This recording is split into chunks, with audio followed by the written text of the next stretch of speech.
Sizzling Gujarat ચેનલમાં તમારા બધાનું સ્વાગત છે। તો આજે આપણે બનાવવાના છીએ ભીંડાની કઢી। તો એના માટે મેં ભીંડો કાપી રાખ્યો છે। પછી આપણે દહીંમાં ધાણા જીરું પાવડર, હળદર પાવડર, લાલ મરચું પાવડર, મીઠું નાખી સારી રીતે મિક્સ કરી લઈશું અને એકદમ મસ્ત એવો પેસ્ટ બનાવી લઈશું। પછી આપણે લીલા મરચાં, ટમેટાં કાપી લઈશું।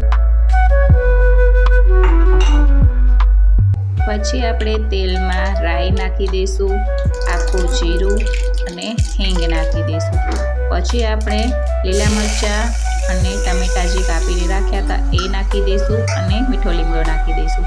પછી આપણે ભીંડો નાખી દઈશું અને ધીમા તાપ ઉપર ભીંડાને શેકાવા દઈશું।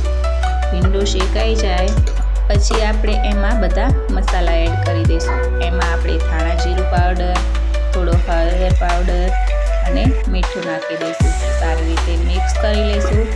મિક્સ થઈ ગયા બાદ એને થોડી વાર સાંતળવા દઈશું અને ભીંડો ચડી જાય એવું લાગે પછી આપણે ઉપરથી જે દહીંવાળી મસાલા સાથેની પેસ્ટ બનાવી હતી એ નાખી દઈશું અને પછી સારી રીતે બધું મિક્સ કરી દઈશું। 5 મિનિટ કૂક થઈ જાય એટલે ઉપરથી લીલા ધાણા નાખીને પછી આપણે સર્વ કરી દઈશું। શું તમને ભીંડાની કઢી ભાવે છે? કોમેન્ટ કરજો અને મારી ચેનલ પર નવા હોય તો સબસ્ક્રાઈબ કરો।